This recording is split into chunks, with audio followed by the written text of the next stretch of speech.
Hey guys, in today's video, we're going to be changing the brakes on this Kawasaki Mule. If you own one of these, you're going to want to stick around.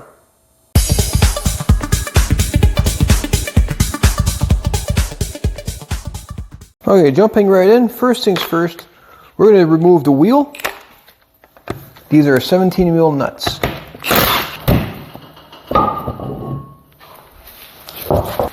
Next thing we're going to remove is the cotter pin here. Pry it out just like that. And never reuse a cotter pin. Simply throw that in the garbage, get yourself a new one. Then you're going to want to remove the axle nut.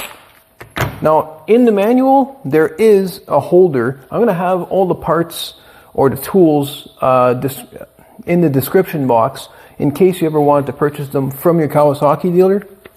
But there is a holder that attaches itself to the four studs, so you can hold this drum from turning, but a good impact wrench will actually just come nice and handy here. Comes nice just like that. And this is where you can make your own tool, or like I said, you can go into the description box and order the tools that Kawasaki uses. However, they're a little on the pricey side, and at a dealership level where I've been, they work good, but the tool I'm about to show you works just as good that you can make at home.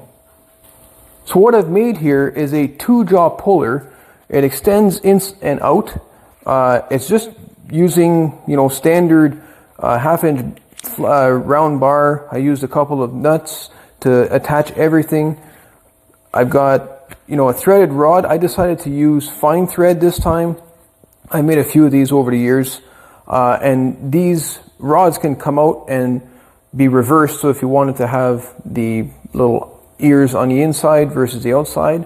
But the important thing to note is on the very tip of the threads, I welded a ball bearing. And the ball bearing is important because it's hardened, and it also allows you to center the rod into the center of that axle, because there's a little divot. And it just works really well. Let me just show you. So we're just going to put that over the studs at the right distance. And we're just going to put some nuts. You don't have to put them tight. I'm going to put them on evenly. And obviously the Kawasaki tool will have 4 holding points, because they don't want you to hurt anything. And then just simply here, sometimes these things come out real nice and easy. You don't need a tool. Depending on the age of the machine, depending on how much water you go through or how long it's been since you've at last taken these drums off, I've seen myself having to just beat on these drums, apply some heat around here so that you could loosen it off. Other times, it'll come out just by simply pulling, well, actually like this. But if you find yourself stuck where it just doesn't want to go, consider making one of these tools, because I won't lie to you, it's the first time I've ever seen one of these drums come off like you just saw there. And I've done a bunch of these machines. This would be the time to take some pictures, or at the very least, take a moment, pause the video here before you get going, or make notes of this, because these springs, they all have a special orientation. I'm doing the rear. And the reason for that is because I wanted to show you the park brake cable, how you go ahead and remove and reinstall that. And one of the reasons why we're getting this in here in the shop is because the brakes feel spongy. There's no air in the system, but I'm not sure if you guys have already pointed it out or seen it. Here's the problem right here. So this is the second one. I also just did the front on the right side. It was the same. So for some reason these adjusters become a problem. I'm not sure if it's because they get hot or just they don't do their job. So we're going to take this apart, put it back together so it works correctly again. But sometimes, guys, when it comes to drum brakes, a picture is worth 1,000 words. The first thing I like to do is remove this lower spring right here. So a pair of small locking pliers does really good for that. And I'm not sure if your kit will be the same as mine, but the kit that I was provided to do this job came with new springs, so I'm not going to worry about those ones. Next, I like to just take off these little holders. So a pair of linesman pliers works nice too. You just push and then twist. That'll come out just like that. Again, this was part of the kit, so I'm not going to be reusing these. Put in some new ones.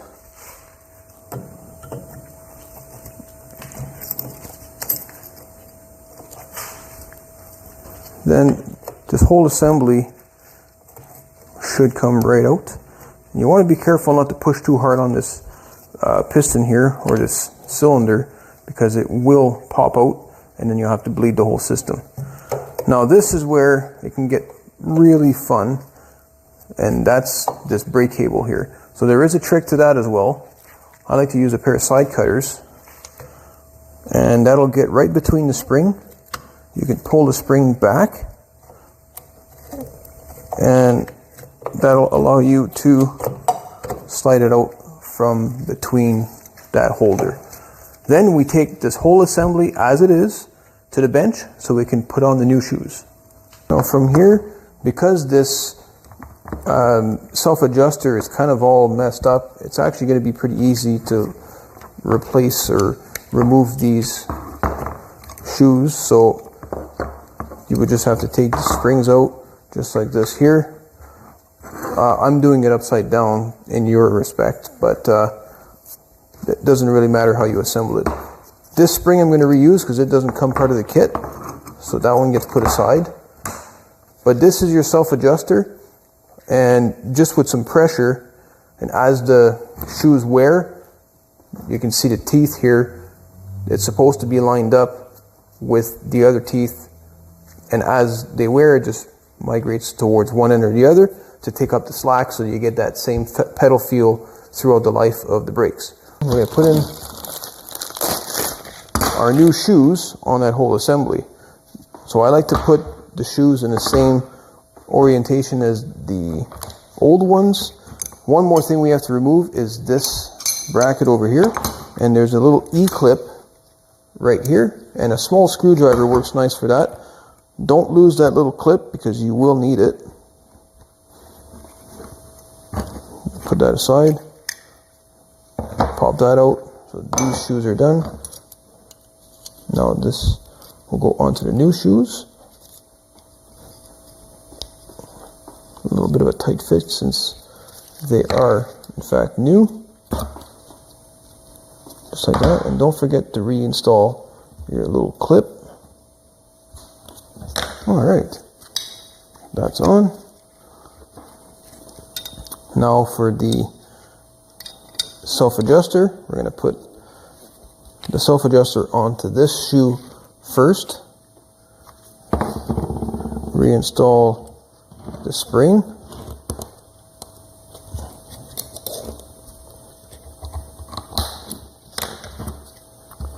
Then we're going to put this hook or this ear into the shoe, just like that. And then we're going to put in a brand new spring right up here.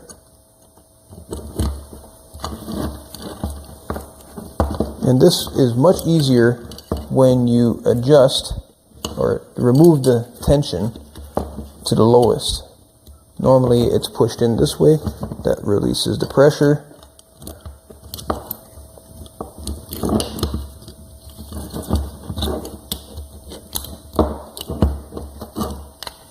And then just like that, we have our assembly set up.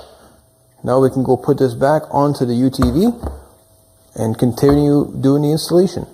Okay, so before reinstalling anything when it comes to brakes and stuff like that, I like to give this a nice cleaning just to get all of the brake dust and all that stuff that's in here, give it a nice chance to do its job properly without anything interfering. So wipe off the excessive dirt, a little bit of parts cleaner, and I like to make sure that this seal is nice and clean because we're going to have to re-lubricate this seal because this is what prevents any dirt, water, or foreign objects for that matter from getting into the brake assembly, especially since it's a drum system. If it gets in there, it won't come out, so you need to make sure nothing gets in.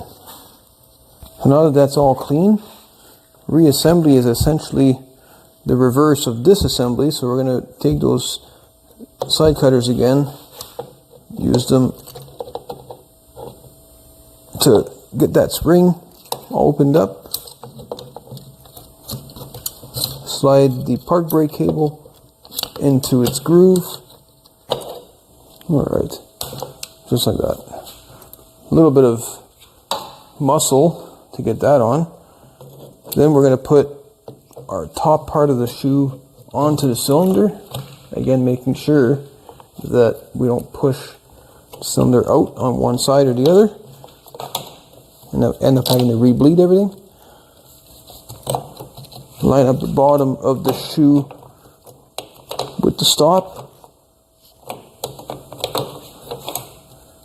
And then we're going to put in new hardware to hold the shoes in place.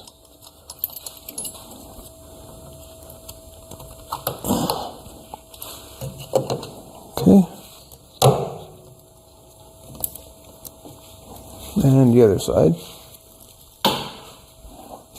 Now, because that all moved during the installation of those, we're going to recenter everything here one more time. There you go, that looks better.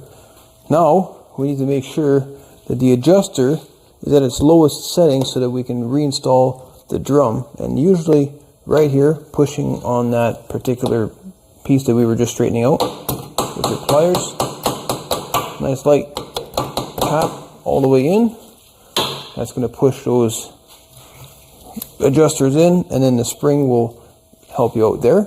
A final wash so that all these shoes are clean.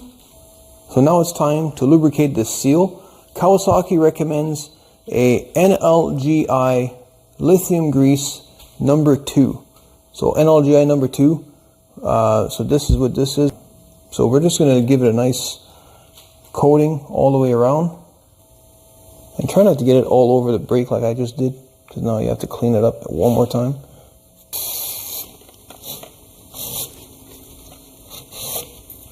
And don't forget to do the same to your drum. So you're going to want to clean this area right here where the seal would sit.